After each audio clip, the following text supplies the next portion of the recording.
¿Qué tal, mis estimados herejes? Bienvenidos a Herejes el Podcast, un espacio para conocer y discutir tópicos históricos, científicos, filosóficos, de actualidad y cultura popular desde el pensamiento crítico y la evidencia disponible, intentando siempre encontrar el humor y el punto medio. Hoy mi objeto de tamaño normal me da mucho orgullo y mucha felicidad. Es el paquete de Unlimited Adventure de Dungeons and Dragons. Ok, Trampas, se ve muy lindo. Trampas, personajes y ¿qué más? Y encuentros. Sí, está bien bonito. Se ve muy lindo. Parece compilado de Lovecraft. Se ve muy lindo. Ándale, sí, pues sí trae mucho, unos toquecillos de Lovecraftianos alguna parte. De terror gótico. Me gusta. Sí, está lindo. El mismo lo tiene Joe, hasta donde entiendo. Pero bueno, ¿cómo estás? Querido Alejandro Vázquez Azpilicueta, mi queridísimo Vázquez. Muy contento de volver a grabar. No es Herejes con Tachas, les avisamos. Así que sigan esperando los 200, 300 yo tuve mensajes. miedo, yo me paniqué, amigos. Eso es lo que pasó. Sí, pero ya algo haremos. Esto es que yo sentí que íbamos a ser aquí como alcohólicos anónimos, así. No, era café con tal, pero respeto tu disidencia. No quiero, rápidamente, suscríbanse a Patreon. Patreon nos ayuda un montón, es lo que más ayuda a Herejes el Podcast, ya saben. Tuvimos el club de lectura, que lo acabo de subir, hay mucho contenido. No quiero gastar tiempo en eso, quiero concentrarme que el 20 de noviembre en la Ciudad de México, en el querido Terrazas Cozumel, un lugar al que queremos mucho, los herejes, se va a hacer a beneficio de Patti Vaselis, que no la anda pasando tan bien, con pinches al rescate. Van a estar Ana Julia, Mau Nieto, Solín, es absolutamente a beneficio de ella, así que por favor, si pueden, se van a ir a reír un montón, grandes comediantes, y la ayudan a una amiga querida como Patti Vaselis. Si quieren saber más de por lo que está pasando, ella lo está contando mucho en su Instagram, así que pueden pasar a darle amor a Patti también y ayudarla con esto. Y por último, sí, Patti, te queremos esta mucho. semana. Sí, Patti, te queremos un montón, a vos y a toda tu familia. Y este viernes próximo, cuando se está estrenando esto, el viernes próximo vuelve 8MKM, Andrés Manuel López Obrador y Juan Domingo Perón. Prepárense para esa combineta que va a estar potente. Y ya se cierra el canal. Se cierra el canal a la verga. Ahí hay muchos paralelos, güey. Este sí. Creo que no mames, güey. El episodio con Chavas, más ya no quiere paralelismos jalar con nosotros, güey. No mames. Va a estar divertido. Sigue adelante, bien, por favor, Roberto. Muchas gracias. Te presento al Jin Sakai de Tsushima. ¡Qué rico, güey! Sí soy. Sí, soy ese vato yo. Qué juegazo, güey. No, es muy buen juego mames, el Ghost of Tsushima, güey. Cómo lo disfruté. Wey. Monstruo de juego. Ese lo tienes que jugar, Vasqui, porque hasta tiene un gran modo juego, que cuando lo activas, parece como una película japonesa de ¡Ay, sí, ay, pero se me olvidó cómo se llama este cineasta japonés, se me olvidó. Akira Kurosawa. De Kurosawa, güey. Que es así como con pinturas. Sí, está espectacular, lo tienes que jugar. Lo tengo, y ya empezó, ya salió la 2, güey. De la historia de la niña. Ghost of Yotei. No mames, qué delicia, güey.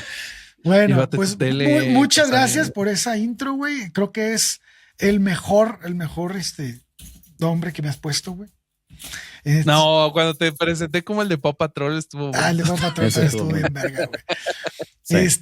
No sé qué opinen ustedes, güey, de la tienda física de chunchos que está en México y que puede usted ir a ver todos los productos que hay.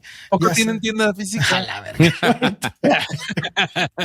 Ya saben que puede ir también a chunchos.mx si no vive en Ciudad de México y puede comprar y adquirir cualquier, pues, bien mueble de Herejes el Podcast.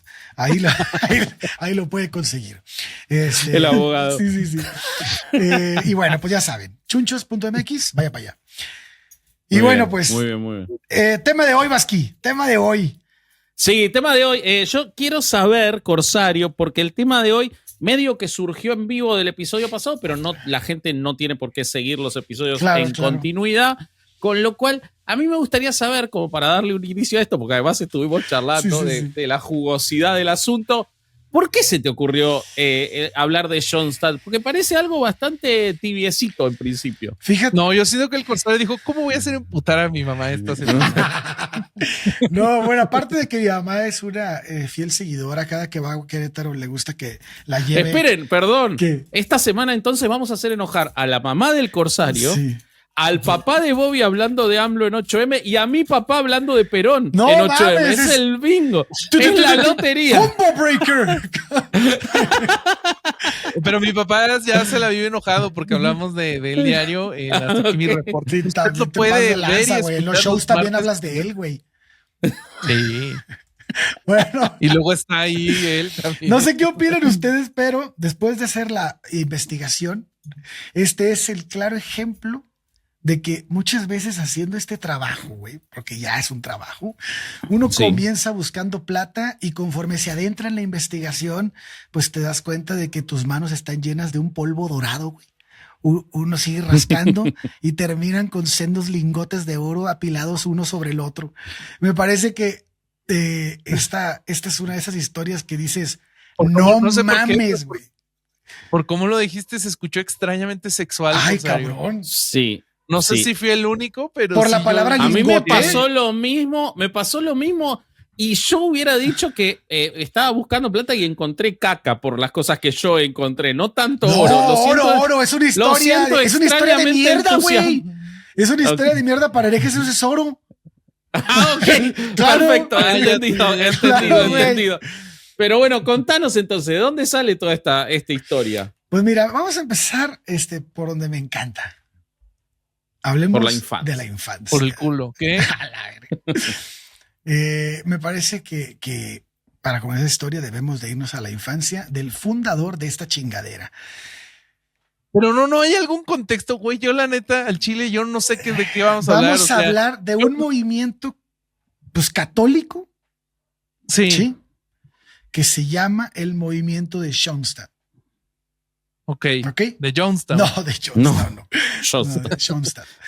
Este Ok. pinche movimiento fue creado por Joseph Kentenich. Él nació Ok. el 16 de noviembre de 1885 en la pequeña ciudad de Gdynia, Alemania. En el seno de una familia católica, obviamente. Desde temprana edad, él pues va a mostrar este carácter introspectivo y una profunda devoción y espiritualidad. En su infancia se vio marcada por la muerte de su padre cuando él apenas tenía 5 años. Un evento que obviamente va a dejar una huella profunda en su vida y que lo llevó a buscar consuelo. ¿En dónde? Pues en la fe. En la iglesia. Sí. La religión. La figura de su madre, una mujer fuerte y devota, se convirtió en su pilar, enseñándole los valores del amor y la confianza en Dios y la importancia de la vida comunitaria. Y aquí subrayenlo. Durante su adolescencia, Kentenich fue un estudiante brillante, pero también rebelde. Se sentía atraído por la vida religiosa y su deseo de ser sacerdote comenzó a tomar forma como a los 14 años, edad en la que ingresó al seminario menor de los padres de la Congregación de la Misión en el cercano pueblo de Valendar. Allí comenzó a desarrollar una identidad sólida en su fe, sumergiéndose en los estudios y cultivando relaciones con otros jóvenes que compartían esta vocación. A medida que avanzaba su formación, se desató no se desató, todavía no se desata aquí, se destacó no solo por su intelecto, sino también por su capacidad de liderazgo. Durante sus años en el seminario, se interesó en la pedagogía y la espiritualidad, elementos que más tarde se integrarían a su visión del movimiento de Schoenstatt. En 1910 fue ordenado sacerdote y comenzó a trabajar en diferentes parroquias, donde se dedicó a la enseñanza y a la formación de jóvenes. La Primera Guerra Mundial interrumpió su labor pastoral y sirvió como capellán militar en este gran magno evento. Esta experiencia lo confrontó con el sufrimiento humano y la necesidad de esperanza en tiempos de crisis. Al finalizar la guerra, regresó a la vida civil y se encargó de una parroquia en la ciudad de Koblenz. Fue en este periodo que comenzó a gestarse la idea de un movimiento que pudiera responder a las necesidades espirituales de la sociedad. En 1914 realizó un retiro espiritual que marcaría un hito en su vida. En ese retiro tuvo una experiencia mística que lo llevó a comprender su misión: fundar una obra que uniera la espiritualidad mariana con la acción social. Como son una Ok. fábrica los pinches Sí, retiros güey. de No, pero aparte, Me- cómo me es cae. impresionante. Es como una película de Shyamalan que cuando ya sabes el plot twist que va a venir y la volvés a ver, No, hay man. como una relectura terrible, boludo. Es terrible, boludo. O sea, el acercamiento a los jóvenes, su deseo por la pedagogía. O sea, es como, y lo volvés a ver todo para atrás y decís, ay, ¿por qué no lo vi venir? ¿Por qué no lo vi venir? Sí, güey. Tienes toda la razón. Entonces, Pues en 1919, junto a un grupo de jóvenes, estableció el primer santuario de Schoenstatt, en el jardín de la casa del seminario. Este lugar se convirtió en un símbolo de su visión, un espacio donde las personas pudieran encontrarse con Dios y fortalecer su fe. O sea, era otra iglesia, ¿no? O sea, de esta madre la pueden encontrar cualquier católico en cualquier lado. A medida de que el movimiento de Schoenstatt comenzó a crecer, se dedicó a la formación de líderes y al desarrollo de una espiritualidad centrada en la alianza con María. Su enfoque innovador en la educación y la formación de jóvenes fue fundamental para el crecimiento de este movimiento. La idea de que cada persona podía ser un agente de cambio en el mundo resonó profundamente en sus seguidores, y la obra se expandió rápidamente, estableciendo filiales en diferentes países. Así, las raíces del movimiento de Schoenstatt se establecieron en la vida y experiencias de Joseph Kentenich, un hombre que, a través de su propia travesía espiritual, logró encender la llama de un movimiento que continuaría impactando vidas en todo el mundo. Sí, hasta aquí todo muy bonito, pero pues ¿qué carajos enseñaba Joseph? Porque hay que entender que con los ojos que tenemos ahora, que podemos ver como todo el contexto, pues que el Joseph desarrolló su enfoque pedagógico en un contexto histórico y social marcado por la inestabilidad política y económica de Europa durante el siglo XX. Me parece que debemos de dejar claro que tenemos a un tipo altamente influenciado por su experiencia como capellán militar en la Primera Guerra Mundial y su trabajo con jóvenes en comunidades afectadas por la guerra, algo que claramente influyó de manera directa en su visión educativa. Él propuso una pedagogía centrada en la formación integral de la persona, que combinaba aspectos espirituales, emocionales e intelectuales. Su objetivo era crear un modelo de educación que promoviera la autonomía y la responsabilidad basado en la alianza con María y la espiritualidad mariana. Una de las críticas más comunes a la educación de Joseph radica justo aquí. Algo que las congregaciones marianas mantienen todo el tiempo es la idealización de la figura de María como modelo de virtud y educación. Si bien muchos católicos van a valorar esta perspectiva, lo que termina pasando es que esto te lleva a una visión distorsionada de la realidad, donde se espera que los alumnos se comporten de manera perfecta y sin defectos, lo que termina generando una presión innecesaria y muchas veces dificulta el desarrollo emocional. Aquellos que estuvieron es que en las imagínate escuelas de monjas o padres. Imagínate un sistema educacional en el que el modelo a seguir es una figura mitológica, boludo. Es inalcanzable. Claro, güey. No Es mames. terrible. En esta escuela aspiramos a ser como Zeus. Sí, güey. Claro, La verga. queremos ser como Merlín el mago. O sea, En no, la no, cueva no de imposible, güey. cristal. Sí, no Claro.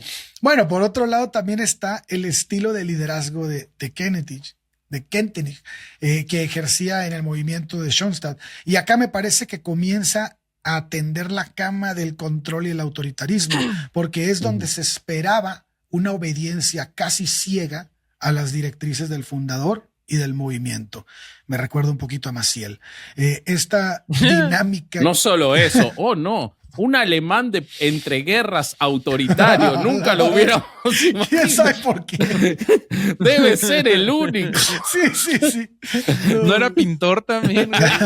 Y daba muy buenos discursos en bares. Sí. Esta dinámica que termina limitando la capacidad de los alumnos para cuestionar o reflexionar críticamente sobre su propia fe y desarrollo personal. Y es que con la finalidad de esta comunidad homogénea, donde el mensaje se dirige con vista a una búsqueda a través de la espiritualidad compartida, lo cual ya es muy común de ver en la mayoría de los movimientos religiosos, la realidad es que te lleva a la exclusión de voces diversas y a la falta de atención a las necesidades individuales. ¿Y qué tanto te puede afectar algo así? Se preguntarán mis tíos católicos, pues en que conforme pasa el tiempo nos enfrentamos a un mundo mucho más diverso, con más variantes que tomar en cuenta.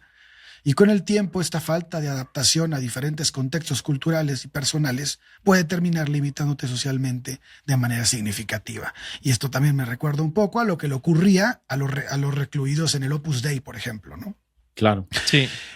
Y por si esto fuera poco, bueno, pues todavía falta y mucho de hablar y del post-movimiento, ¿no? Que me parece que cada que la Iglesia Católica busca enaltecer a sus líderes, proclamarlos santos y esperar que las monedas resuenen al caer en el fondo de los cepos, tenemos la oportunidad de que la niebla empiece a disipar, permitiéndonos conocer un lado de la historia que pocas veces nos cuentan. Y bueno, así comienza la historia del santuario de Schoenstatt. En un rincón del mundo donde las creencias y las tradiciones se entrelazan, se alza la historia del movimiento de Schoenstatt. Un relato que ha estado envuelto en sombras y luces. Durante mucho tiempo esta narrativa se había contado exclusivamente desde la perspectiva de su fundador, que es Joseph Kentenich. Sin embargo, a medida que los años han pasado, la historia comienza a revelar otros matices que hasta hace poco permanecían ocultos. Pues corría el año de 1975, cuando se abrió el proceso de canonización de Kentenich. Un acontecimiento que, aunque limitado a un grupo selecto, permitió el acceso a documentos que contenían cartas, decretos y testimonios.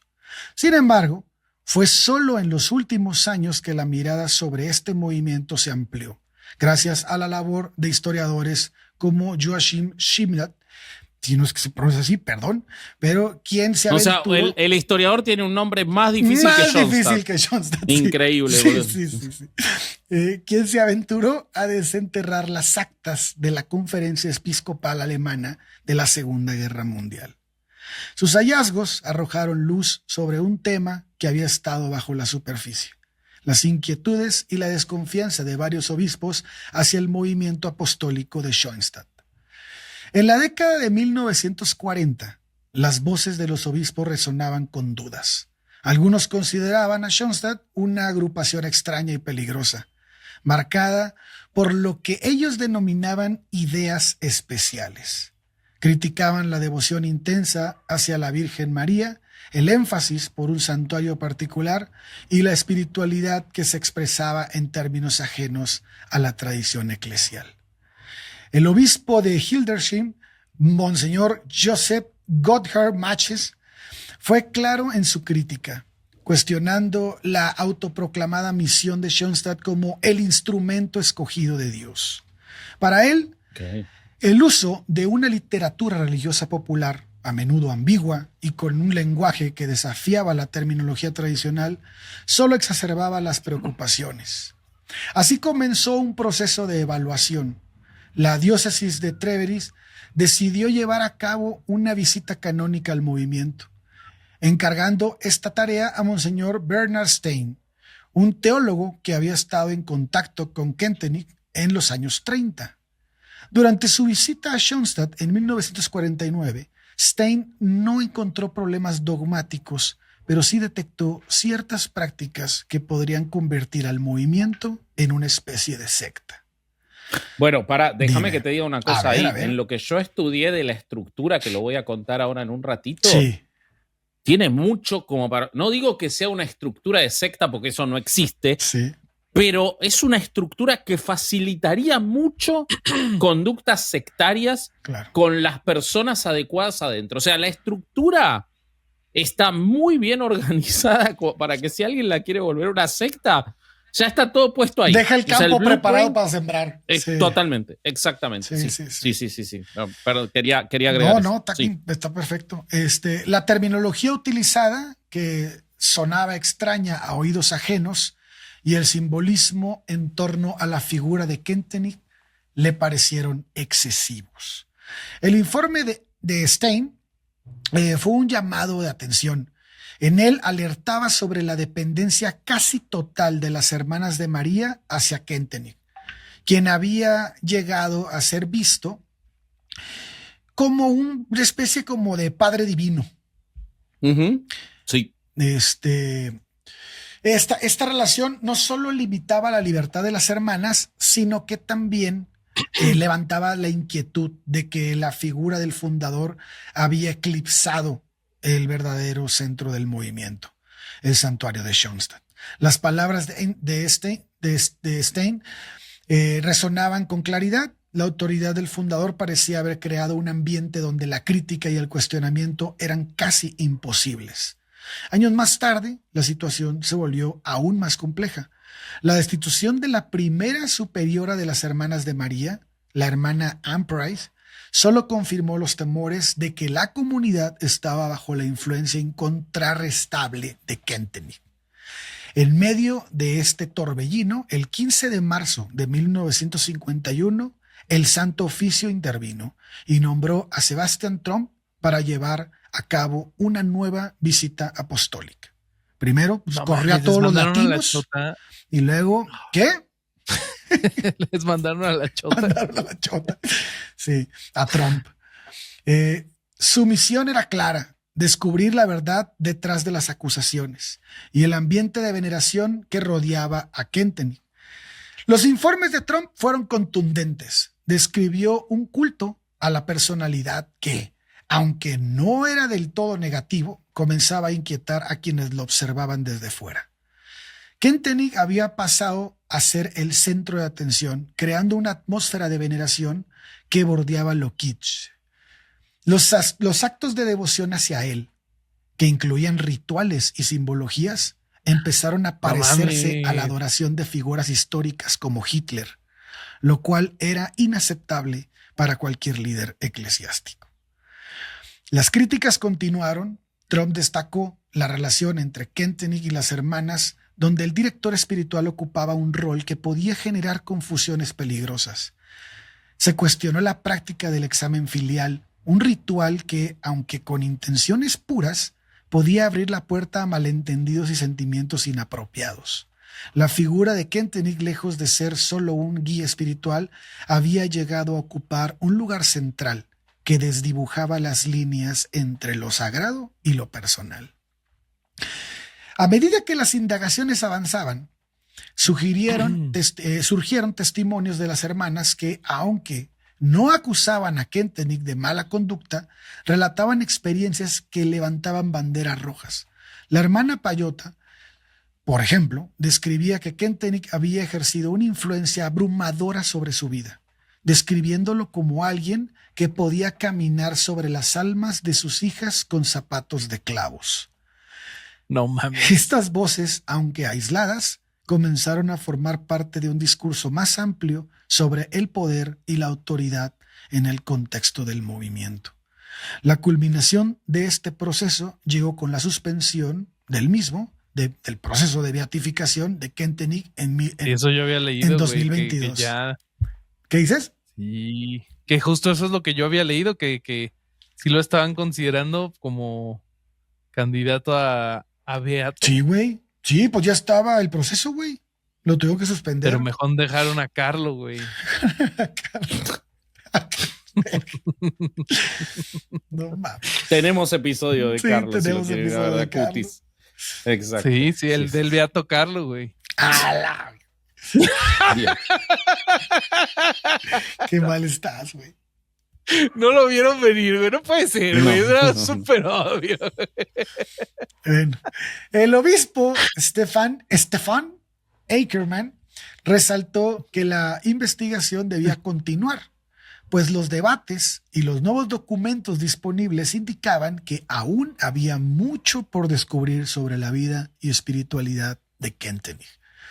La historia de Schoenstatt, marcada por su fundador, ahora se enfrenta a una reevaluación, donde las luces y las sombras de su legado están siendo examinadas con una lupa crítica.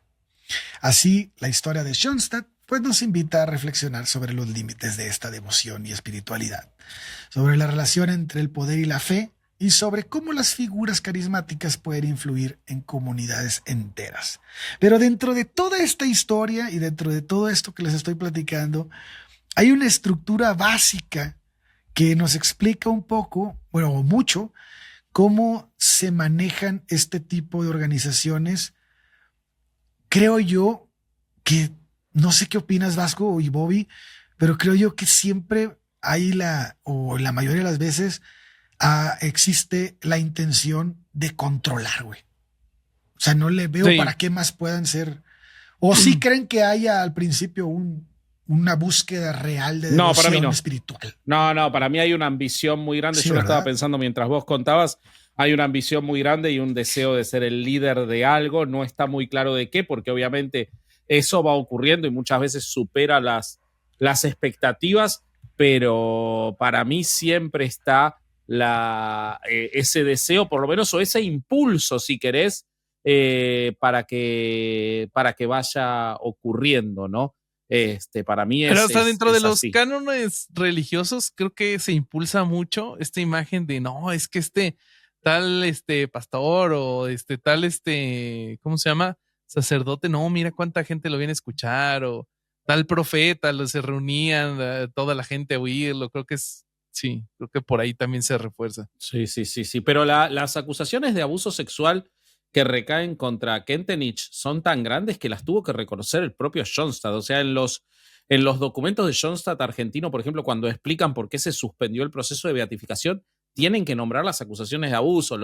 Lo ponen medio disfrazado, pero es algo muy, muy fuerte lo que ocurrió a partir de revisar esos archivos. No es una cosa menor, ni es algo que sale de lo normal, que en archivos tan antiguos de la iglesia estuvieran ya registrados acusaciones de abuso. O sea, es muy potente, muy, muy potente. Eso era lo raro para ellos. ¿Cómo quieren andar registrando estas cosas? Exacto.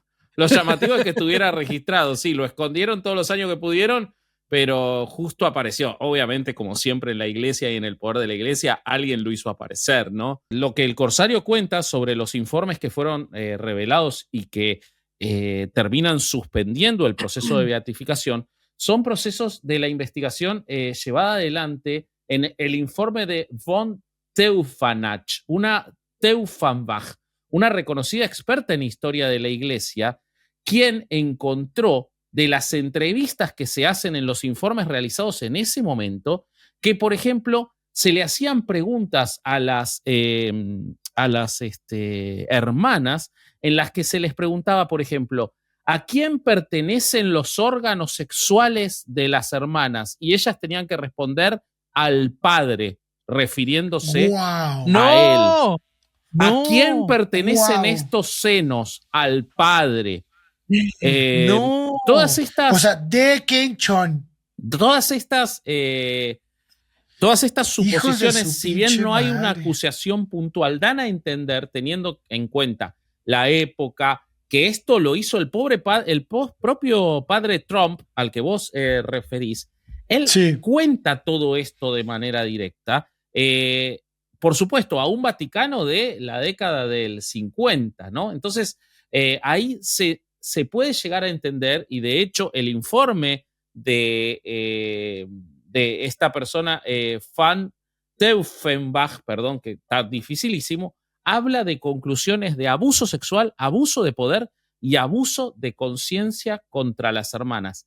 Y para que tengan una idea, esto lo estoy leyendo en Valores Religiosos. O sea, la fuente es valores religiosos, no es una fuente cualquiera. Y cuando vas a, por ejemplo, johnstadt.org.ar, te habla del informe en el que se habla de un ciudadano norteamericano del que el padre Kentenich habría abusado sexualmente. Una acusación que fue investigada en el marco del proceso de beatificación. Y esto lo está contando la propia Johnstadt, yo me imagino que porque no le queda más remedio que blanquear las cosas. O sea... claro, para continuar con el negocio tienes que hacer como que ya no somos eso que éramos, ¿no? Exacto. O sea que las acusaciones no van solo al poder y al abuso de construcción de sectas, sino directamente al abuso sexual, cosa que además no fue única en respecto de él en Johnstadt, ¿no? Me parece que el abuso sexual en este tipo de temas, de los que ya hemos hablado infinidad de veces, es como la fruta del árbol, güey. O sea, primero va tejiendo todo, se va formando todo, porque primero necesitas el control psicológico, ¿no? Para poder llegar a este punto, como el que estás diciendo, que ellas terminaban diciendo esto es de él. Sí. Tienes que llegar a un control total, güey, del psicológico. Entonces, por eso me parece que cuando empezamos a hablar de la historia, cuando era niño, cómo el liderazgo y cómo esas características de siempre tener el sartén por el mango estaban ahí desde mucho antes. Sí. Y es lo que muchas veces nos lleva a pensar que el movimiento fue creado con un fin específico. Sí, y si ves la estructura, que si querés se las cuento ahora, te das cuenta de que todo está organizado para que estas cosas puedan ocurrir con libertad. Por ejemplo, él hablaba de la familia y en Johnstadt el término familia no es una metáfora, es la forma más fiel de describir cómo funciona el movimiento desde su estructura, tanto espiritual como humana. Desde sus primeros años en Valledar, Kentenich insistía en que Johnstadt no tenía que organizarse de manera vertical, y acá hay una trampa, sino como una familia espiritual en la que cada miembro, grupo o comunidad cumplía una función vital complementaria. La familia se asume desde los peregrinos que visitan el santuario, o sea, tu mamá es parte de la familia, los miembros de las ramas juveniles, los matrimonios que viven la espiritualidad del hogar, los sacerdotes diocesanos que adoptan la pedagogía mariana, las comunidades consagradas y los colaboradores laicos. ¿Y por qué digo que lo de la no verticalidad es una trampa? Porque él dice que el funcionamiento es a través de una vinculación espiritual triple con María, conocida con alianza del amor, con el santuario, o sea, con el lugar como lugar de gracia, y adivinen cuál es el tercer punto de ese triángulo de dominio, el fundador. No, terrible, güey. O sea, él se pone al lugar, se equipara con María. Joseph Smith. Sí, total. La vida de la familia esta se articula en torno al santuario conocido como el hogar común, donde se celebra la Eucaristía, los consejos de familia, que representan a todas las líneas. Ahora les voy a contar sobre las líneas. Este consejo es el órgano administrativo, también es un espacio de comunión, de diálogo y de discernimiento. Y la familia de Johnstadt, y ahí te empezás a dar cuenta cómo estos grupos religiosos dicen estar bajo la Iglesia Católica, pero en realidad están creando su propia iglesia. Sí, como que al final es su hack para cada quien tener su propia religión. 100%. Pero al final cuando necesitan como tener fuerza política, no, ahora sí somos todos católicos. 100%. Todos marianos. Se conciben como una corriente de vida y no como una estructura jurídica, ¿no? Entonces, Johnstadt puede existir en un pequeño grupo de oración, en un movimiento internacional, pero mantiene la identidad. El liderazgo moral, qué lindo que esto sea el liderazgo moral y carismático, es Kentenich. O sea, no es Dios, es Kentenich, ¿ok? Los consejos de familia, de los cuales él decía que evitaban la verticalidad, crean una autoridad y una autoridad absolutamente tóxica que ha causado mucho daño. Por ejemplo, este control de los consejos de familia realmente construye la autoridad, no es solo un liderazgo moral. Y fíjense cómo ha sido muy dañino. En un informe del Instituto Secular de Padres de Johnstadt de Chile, reciente, de este año pasado 2024, se encontró 8 sacerdotes de la congregación que estaban en los consejos de familia, o sea que tenían autoridad sobre la gente, cometieron abusos sexuales a al menos 28 víctimas entre 1965 y 2024. Y el informe eso ya dice, lo de los legionarios de Cristo, ¿no? Que exacto. Se quedó la estructura de abuso, entonces ya los que siguen nada más se entran y lo ya. hacen. Entran y se levantan la sotana. Reconocemos con humildad los errores cometidos desde la falta de prevención. Esto no es dengue, hermano. Es abuso sexual, no es que hay falta de prevención. Y el insuficiente apoyo a las víctimas hasta la falta de celeridad en los procesos de investigación y reparación. Esto lo comunicó en un video el superior provincial del instituto, Diego Barata, quien además explicó las motivaciones y el contenido del documento que se llama Purificación de la Memoria. O sea, lo que importa es la memoria de ellos, no las víctimas, ¿no? Entonces, en palabras del religioso, el objetivo del informe fue reconocer públicamente los abusos cometidos, pedir perdón a las víctimas y al mismo tiempo manifestar un compromiso con la reparación. Pero esto no es único, porque podrías decir, bueno, pasó en Chile nada más. Pasó en la Argentina también, donde un sacerdote Schoenstatt de Córdoba y un asistente habrían abusado de múltiples personas. Se trata de Patricio Cruz Viale, sacerdote de Schoenstatt, quien se fue llevado a juicio por abuso sexual gravemente ultrajante, calificado por ser ministro de culto. O sea, la autoridad lo calificó, hizo que sea calificado como más grave el delito. El hecho habría, es un agravante eso, El hecho había ocurrido en enero de 2024, donde en el santuario que él dirigía, ubicado en el Cerro de las Rosas, la víctima, una mujer de 48 años que asistía asiduamente, denunció haber sido abusada por este sacerdote. Se le dio preventiva, pero lo grave es que la comunidad, y acá va los sectarios, salió a apoyar ¿a quién? ¿A la víctima? A ver, adivinen. Por supuesto, siempre la Iglesia Católica queda en el lado correcto de la historia, güey, nunca les falla. No, pero está hablando de la comunidad. Sí, ¿no? de la comunidad, de la gente común. También la comunidad, también. Sí. Salieron a apoyar al sacerdote, incluso crearon una cuenta de Instagram para defenderlo. Y el tremendo sorete publicó una carta revictimizando a la persona, que se las voy a leer textual. La acusación que se me hace es totalmente falsa. Es un relato lleno de mentiras. Nunca tuve ninguna acción, actitud o pensamiento inapropiado con la persona que me denuncia, o sea, con ella. Les agradezco el apoyo y la confianza porque crearon este Instagram para defenderlo. Hemos presentado las pruebas que demuestran la falsedad del relato y estamos a la espera de la justicia las valore para que todo se aclare. Yo estoy bien, camino, estudio griego y teología todos los días, juego al ping-pong y patatenis, una mezcla de fútbol y tenis. Rezo y comparto la comida que me traen mis hermanos con las personas que no tienen visitas. Hicimos un grupo de oración, o sea, un fenómeno el hombre en la iglesia, y su abogado justificó la relación diciendo que él era el guía espiritual de ella. O sea, nada más. Y yo no sabía que para guiar eres con el pito. Claro. Él ocupaba la posición de autoridad moral, lo que les estoy diciendo que es el problema de Schoenstatt, emocional y espiritual dentro de la iglesia, y las personas buscan una orientación y depositan una confianza plena. Esas búsquedas suelen hacerse desde la vulnerabilidad o la necesidad de llevar adelante algún proceso de sanación. Y ahí pueden producirse estos abusos que ocurren justamente por esta autoridad. Después de esto, existe otra estructura en Schoenstatt que son las ligas apostólicas, que se dividen de acuerdo a las actividades. Esto fue creado por el propio Kentenich en Valledar. Él vio la necesidad de ofrecer una forma de pertenencia a los hombres y mujeres. Miren qué parecido al Opus Dei esto. Pero sin consagración ni vida comunitaria. Se les pedía que vivan los ideales de Schoenstatt dentro de sus ámbitos, como un supernumerario.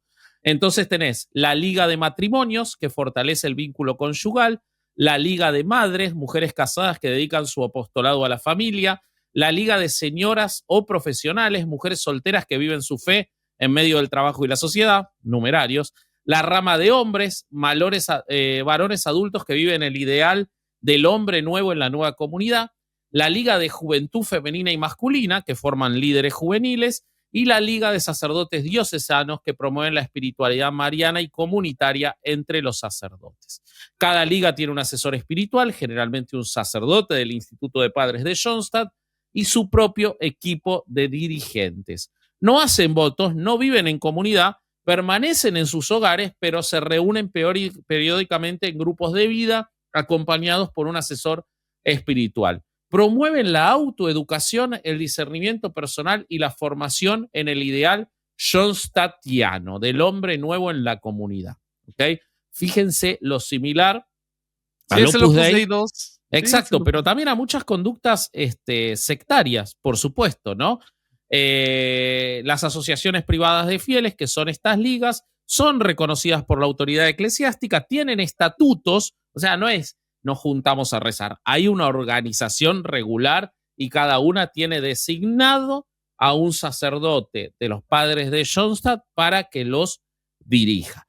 Después están las uniones apostólicas, que fueron creadas por Kentenich cuando creó la Unión Apostólica de Hombres de 1919, en respuesta del deseo de algunos miembros de vivir una vida comunitaria más estable sin abandonar el mundo. Los numerarios.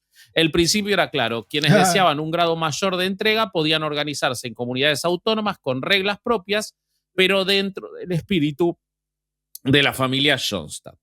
En las uniones, los miembros asumen un compromiso de vida común y apostólica, no hacen votos, pero sellan una promesa estable ante la comunidad y la Virgen, comprometiéndose a vivir bajo los valores de Schoenstatt, con una regla de vida de oración, formación, apostolado y responsabilidad mutua. Hay uniones apostólicas de hombres, mujeres, sacerdotes y familias.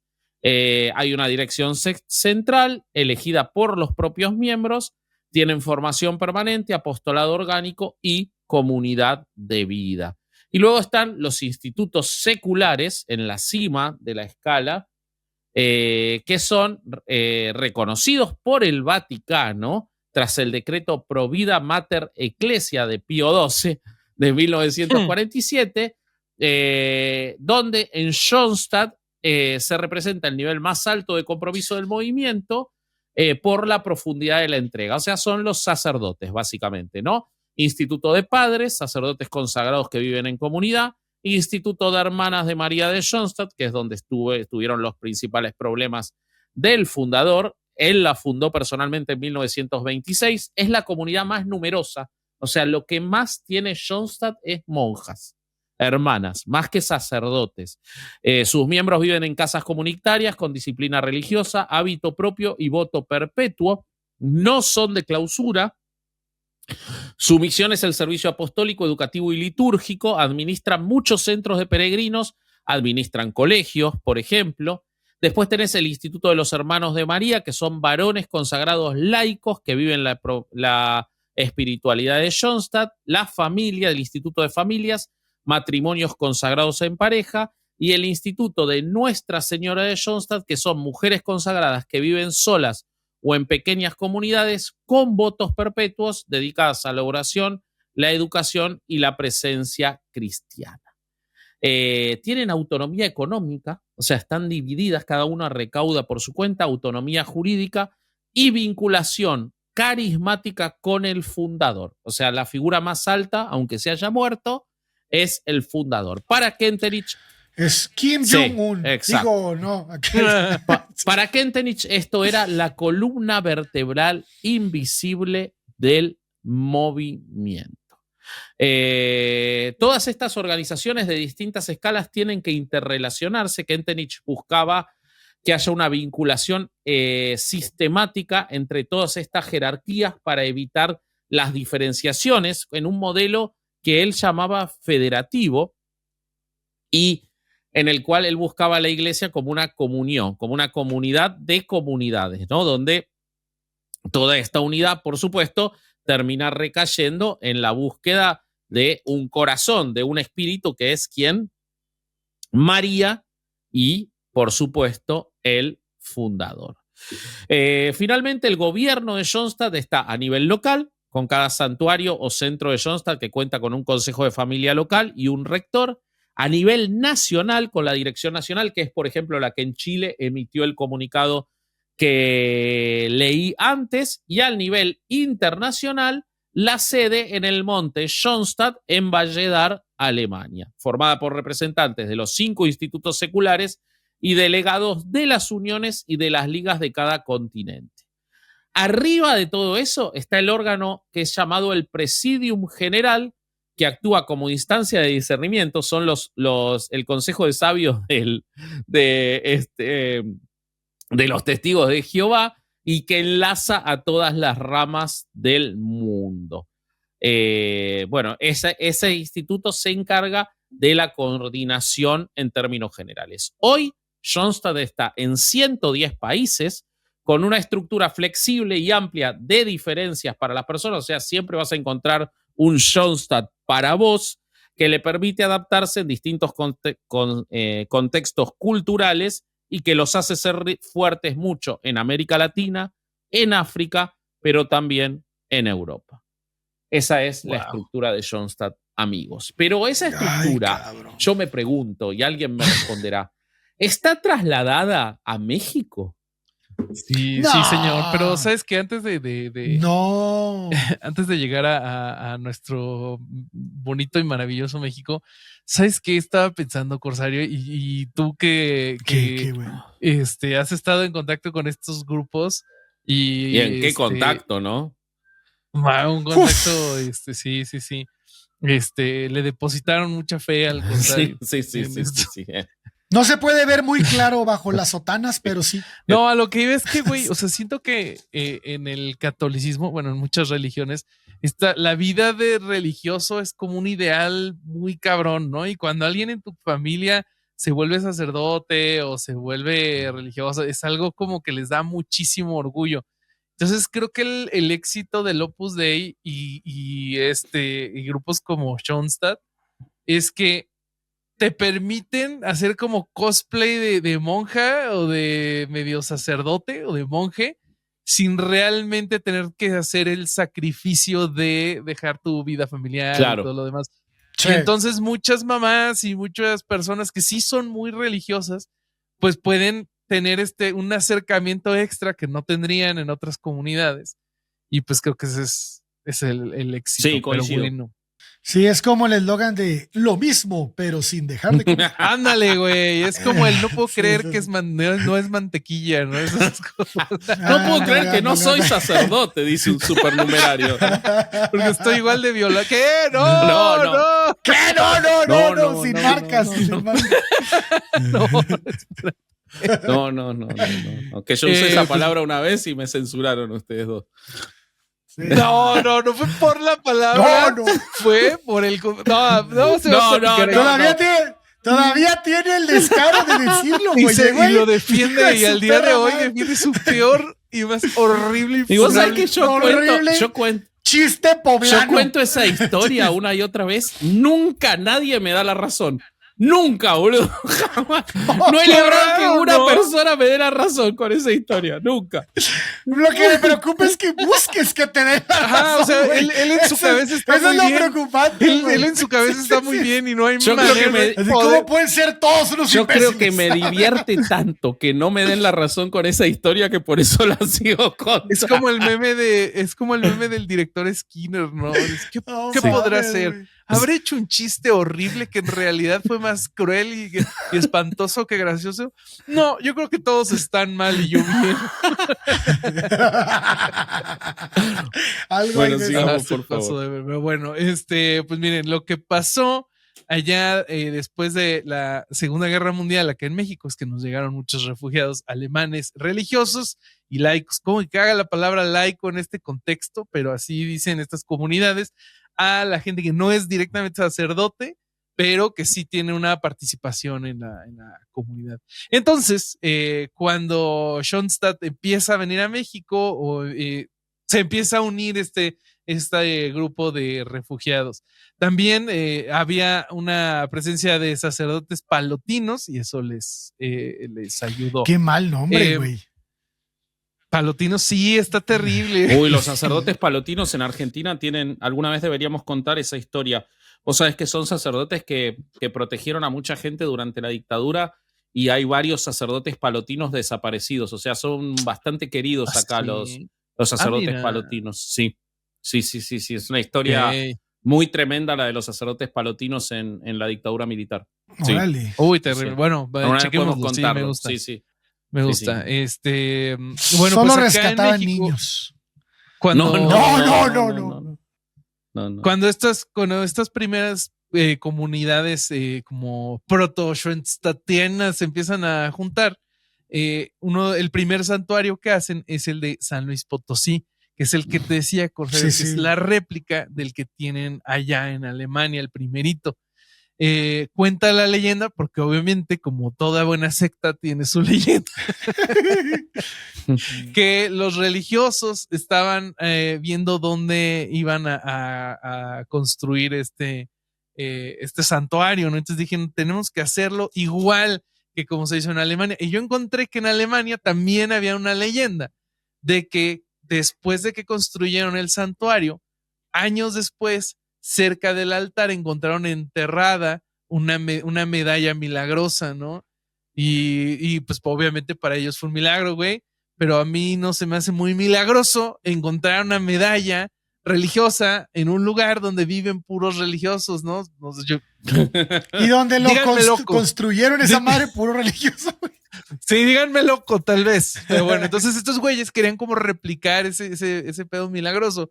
Entonces lo que hicieron es enterrar una medalla y pedirle a la Virgen, indicarle si ese era el lugar elegido para levantar su templo. Entonces supuestamente se fueron y cuando volvieron fueron recibidos por un arco iris y eso ellos también lo tomaron como un milagro. O sea, cualquier cosa que hubiera pasado. Cuando no sabes de ciencia, todo es un milagro, güey. Sí. Y bueno, ya de acuerdo a la propia fuente de schoenstatt.org.mx, porque es lo mejorcito que encontré, ellos dividen como su llegada a México en 3 fuentes de gracias. Y empiezan el 15 de septiembre de 1968. Un bucaque de gracias. No. Pues esta fuente comenzó a fluir y y a salpicar con sus bendiciones en el 15 de septiembre del 68, cuando el padre Juan Manuel Pérez era, que siendo seminarista, es invitado al funeral del mismo Kentenich. O sea, entiendo que no se conocieron, pero él como seminarista va al funeral y que la experiencia de la familia y el cómo estaban organizados a él lo cambian y él decide enfocarse a este movimiento.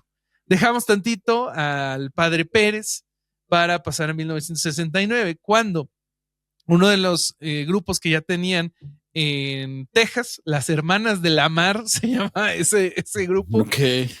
Y yo me las imagino muy hip hoperas. Bucaque, monjas, un 69. Verga, ¿dónde vamos, güey? Las Hermanas de la Mar, güey. Yo necesito hoy esa imagen. Mar, las Hermanas de la Mar, así con sus gorras de Los Ángeles, Dodgers. Sí. Yo quiero esa imagen. Bueno, pues ellas, como ellos tienen este pedo de que son apostólicos y que tienen que estar creciendo constantemente el grupo, le echan el ojo a México. Y entonces en ese estar viendo para dónde se van a expandir ahora, hablan con el sacerdote que era párroco de Santo Tomás Moro, acá en la Ciudad de México, que era Monseñor Havers. No encontré su nombre completo, el Monseñor Havers. En el 71, la hermana Emily con su consejo viajan a varios lugares de México y ocurre otro milagro, güey. A ver. No me lo van a creer, pero en el Colegio Alemán de México encuentran la imagen de la madre de las 3 veces admirable, o sea, la Virgen de Schoenstatt en el Colegio Alemán. Okay. ¿Quién lo iba a pensar que un colegio alemán religioso iba a tener una imagen religiosa de una virgen de Alemania? Eso es imposible. No, unos milagros increíbles que le pasaban a esta gente. Entonces eso para ellas fue como decisivo y dijeron, no, sí tenemos que ir allá a poner nuestra nueva sucursal del McDonald's. Y eso es lo que hacen, ¿no? Ya empiezan a mudarse algunas desde Texas hacia Ciudad de México, y una de los primeros lugares que se abren es el Centro Social de Habla Alemana en Ciudad Satélite, aquí cerquita de, bueno, ya está pegado a Ciudad de México, pero técnicamente es Estado de México. Luego, otro milagro sucede, güey. No, o sea. No, puros milagrazos, güey. Puros milagrazos. Otro milagro, porque estando en el aeropuerto, algunas de las hermanas de Schoenstatt se encuentran con el diácono ahora ya, Juan Manuel Pérez. Y entonces él, por otro lado, pues ya tenía este interés, ¿no? Y ya era diácono, ya estaba más avanzado para convertirse en sacerdote. En abusador, dice, digo. no, nosotros somos las de Schoenstatt. Y él dijo, no mames, soy bien fan, güey. Entonces, ya. él ya te. Y entonces él ya tenía, ya en donde él era diácono, él ya tenía una comunidad en Querétaro. Y entonces así es como se las empieza a llevar aquí a Querétaro. Yo para el 76, las hermanas ya vivían en Querétaro. Y ahí es donde se levanta una pequeña ermita en el terreno actual de donde tienen el templo, y se celebra una misa. Y le tumban el negocio a la Virgen del Pueblito. Ahorita nos cuentas eso, porque eso yo no lo encontré. Tú como local. Es un dicho acá, el de Querétaro. Es una historia que cuentan en Querétaro, pero bueno. Ese fue el origen de por qué hicimos este episodio. Claro, por ese dicho. Exacto. Y 3 años después, el 20 de mayo del 79, se coloca la piedra angular de lo que va a ser el templo de ahora. Pero, güey, yo nunca había visto tanta mamada alrededor de una piedra angular, porque le ponen un hueco y bueno, donde se colocaron oraciones. No, nada, nos van a matar. No, de eso no digas nada. No, eso está bien. No, Meco, eso estás tú por bien. Andar diciendo mamadas. Sí, no, eso está re bien. No, es distinto. Sí. Es que es negra, es diferente. No, ya está. Hagamos como que no. Mira, Vasco, lo que te está diciendo es que la piedra angular de este lugar tiene. Bobby y yo no tenemos nada que ver. Vivimos en ciudades distintas. Aguante Mahoma, que la pasea con él. Sí, exacto. Qué malditos traicioneros, güey. Bueno, en la piedra angular de este templo tiene un hueco donde colocaron oraciones de alianza de los diferentes grupos. Al frente le incrustaron una piedra del piso de la Basílica de Guadalupe. Al lado izquierdo hay una piedra del santuario original ¿Del santuario? de Alemania. De suadero, hay una pieza de suadero. Del santuario. E inscrito en la piedra está el nombre y la misión del santuario: María, Madre y Reina, corazón fiel de la iglesia, güey. Okay. A mí me llama mucho la atención esto de que le hayan puesto un cacho de la Basílica de Guadalupe, porque es algo que porque ellos no se quieren separar de la Virgen de Guadalupe. Esa es mi interpretación. Porque si se pusieran a chocar frontalmente con la Virgen de Guadalupe, pierden. O sea, piensa en su público meta, que son estas personas muy católicas, señoras muchas, como vemos que su grupo son. Sí, es como decir, no quiero ser la catedral, soy una parroquia. Ajá, güey, pero, o sea, esto que se estén metiendo al territorio de otras vírgenes, siento que es como en el GTA San Andreas, cuando te metías a pintar de verde los grafitis morados, güey. Antes de que te vieran los güeyes de morado. San Andreas, güey. Te reventaban, güey. Yo creo que así, ¿no? Si te metes a rayar de la Virgen de Schoenstatt donde no. Sí, claro. Sí te andan linchando, güey. Sí. Tiene sentido. Bueno, yo me acuerdo que yo me acuerdo que hacemos una comparación cuando hablábamos de lo violento que podría ser un movimiento religioso en los lugares de Oriente. Y decíamos, no mames, en América no puede pasar. ¿Te acuerdas que hicimos la comparativa de di una mamada de la Virgen de Guadalupe un 12 de diciembre camino a la Basílica? Por supuesto, no caminas una cuadra. No mames, te matan a la verga, güey. Te empiezan a tirar perros callejeros. Pero muertos. Los del año anterior. Pero bueno, vamos a 1988, que es cuando la fuente de bendiciones continúa esparciendo sus chorros. Okay. Ahora en la forma. Güey, güey. Son demasiadas referencias, güey. Por la invitación de ahora sí, sacerdote Juan Manuel Pérez, llegan los padres ya de Schoenstatt. No había todavía ningún sacerdote tal cual de Schoenstatt. Entonces ya llegan ellos y fundan la familia de Schoenstatt México tal cual en el 88. Ya sonó como Entonces, cártel, güey. Sí, Es que sí. sí. Y poquito después. Hoy se ya mete con todos el Corsario, ¿eh? No, hoy el Corsario está... ¿No quieres decir cuál ya de una vez, güey? Para que aquí... Movimiento de Schoenstatt, nueva generación. O sea, ¡No! No autorizo. No, aquí no autorizamos. Güey, hay muchas nuevas generaciones. Ya nadie sabe de quién estamos hablando. No autorizo. Que digas Corsario. eso es peor todavía. Los estás menospreciando. No, hay uno único y inigualable. Qué estúpido eres.